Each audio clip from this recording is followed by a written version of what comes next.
hear me? Yeah? There we go. Guaranteed they can hear you. All right, But cool. Just move it that way, otherwise you can't. All right, that's cool. Get a feedback right in your ear and you won't be happy with me. All right. You can get up to. All right. Cool. So anyway, is this too loud? Can you hear me? All right, cool. So this is my first time coming to Ground and Pound, so I'm very happy to be here. Actually, I'm reading poetry. I'm not doing music, so yeah. And I'm reading 4 poems. They're actually pretty short, so you can actually wait until I'm done to just clap, and then you can clap forward. That'd be cool. I should be like maybe 6 minutes. All right, and 3 poems are free verse, and then 1 poem is a ballad, so that one will go pretty fast. The first poem is called On Pause. When you travel between worlds, life between the stars resolves into a movie on pause. When we started, the story had jumped forward, and you left wondering in which cosmic cloud time has vanished. You attempt to make sense of the plot, to recall what happened before the after, like the movie of my niece, after soccer practice, after another pause. When I've been away in Korea 2 years, the movie Jumping Rails.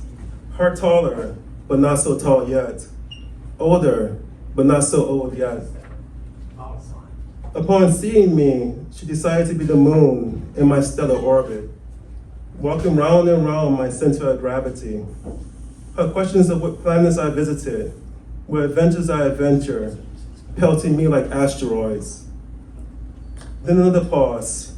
After Taiwan, after 5 years, we rendezvous at home base, our heist the same, her voice pitched deeper, her hair neatly combed to her shoulders, no longer childhood's wild bird's nest protruding from her head.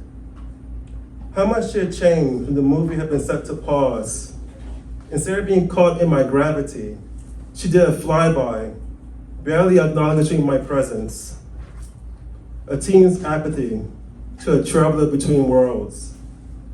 The jump left me grasping, trying to figure out the plot of a movie that skipped forward after being on pause. Okay, second one. This is actually about 14 years old, or maybe older than that. It's a very old poem. It's called EQUATOR. We're from 2 separate countries. The man-made seas dividing us, rolling waves of ethnicity from one distant shore to the other.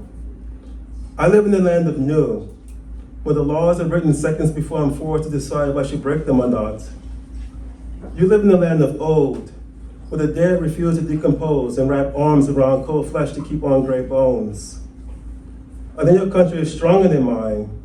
Hell, you have commandments from God falling like rain to flood your homes. You have thousands of years of teachings housed in haughty fortresses of culture and tradition. The penalty of breaking these rules is exile.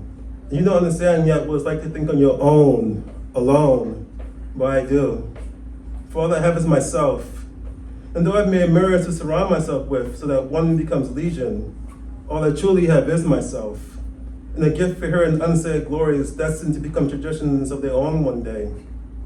My hearing is sometimes on strike, I admit, and I make mistakes, like when I thought what would be said was that I should invade your country. So I attempted, and set my mirrors to your stone shores and walked down your marble streets. I stood in your town square amidst your masses led by the dead, and I spoke modern words in ancient ears, hoping to finally force arms apart to release cold flesh from gray bones. The living asked me what I promised them if they turn away from lifeless lips speaking old words.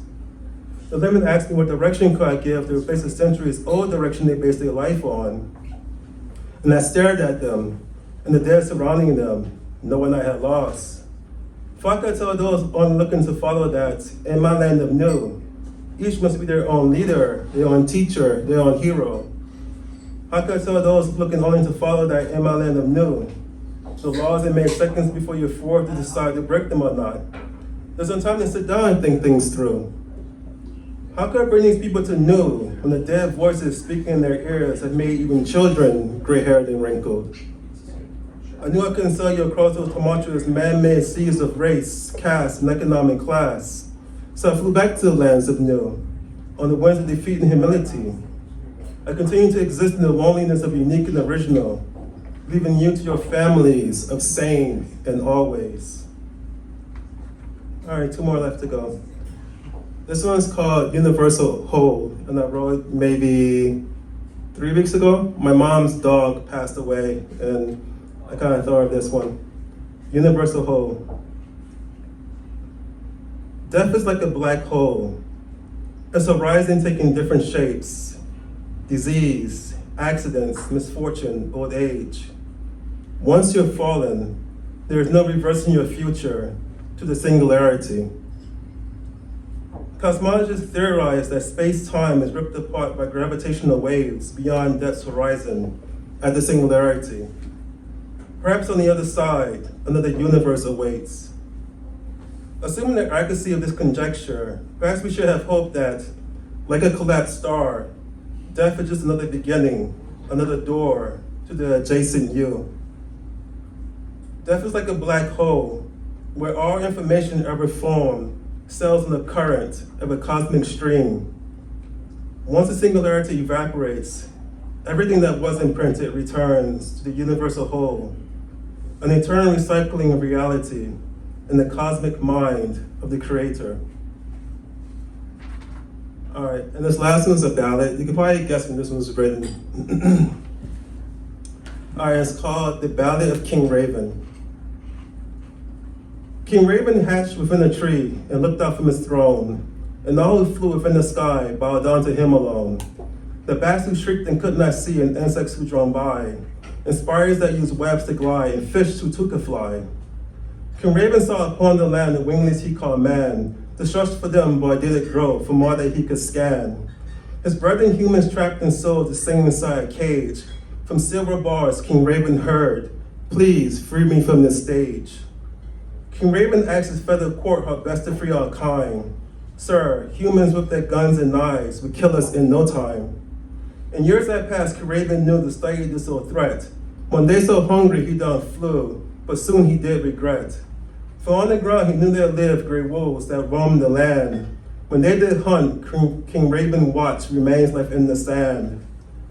No house that he heard that day yet bring me his eyes to see. Around and around he flew until no threat there is to me. King Raven perched on top the hunch, with beak he pecked and ate. But woe to him amongst the rocks, a net close to the bait. When it did spring, King Raven fell, his screams they did draw man. The more he fought, the more the net wound tight, that was their plan. With many laughs, two legs they take and trap them in a cage. With high-pitched calls, King Raven warned, soon war I will so wage. His wings were clipped, he could not fly, a stand two legs placed him. Inside the city he could not flee, his outlook it turned grim. King Raven gazed at man with hate, a lesson I should teach you. The winged above he asked a boon, a savior could they do. And those who flew and saw his plight, to him they pledged an oath. The bats, they have a secret brew, were sure that man will load. The sickest bats laid down their lives to those who walked upright. Beneath a knife they was carved, a soup made with their blight. King Raven now had their last laugh, the cages soon were caged. For in their homes, two legs must stay, for COVID's all the rage. Okay.